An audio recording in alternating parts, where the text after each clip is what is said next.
Hello guys, good afternoon. To this video guys, magha-hot oil ako ng buhok ko kasi nung Sunday nagpa-highlights ako tapos parang nag-dry ang buhok ko. So, wala kasi ako. Gusto ko yung coconut pero wala akong nakitang coconut dito na no. So, bumili na lang ako ng ganito.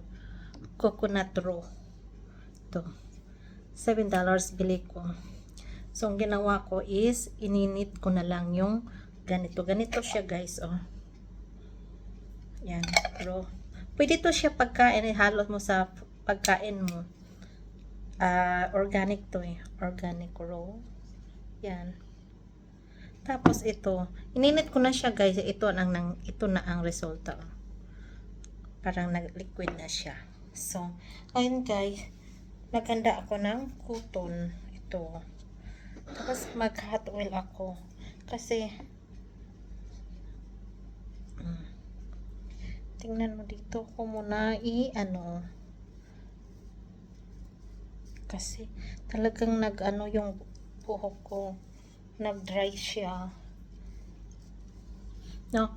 Ang bango niya guys, para talagang coconut na yung parang pinano natin yung gumawa tayo ng coconut, yung lonok sa amin sa Bisaya, lonok. Yan. Inano ko siya sa mga roots. Yan.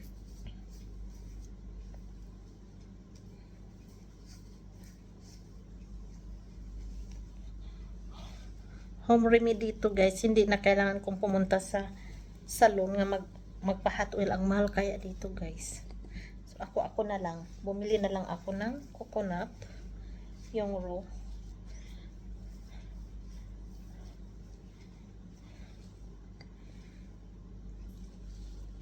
Kasi parang biglang actually malambot tong buhok ko eh. Biglang siya kasi tinagalan kasi yung sa buhok ko. Balik niya nilagyan ng kulay para daw makita talaga daw ang kulay. Tingnan mo, patay na ang buhok ko. I-massage natin guys.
Massage natin guys, parang yung oil.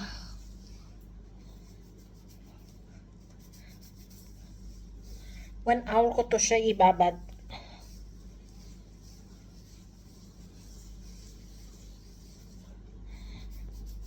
Kasi malambot yung buhok ko eh. Bigla lang siyang nag-dry. Ang tigas.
So, tapos na guys, mamaya.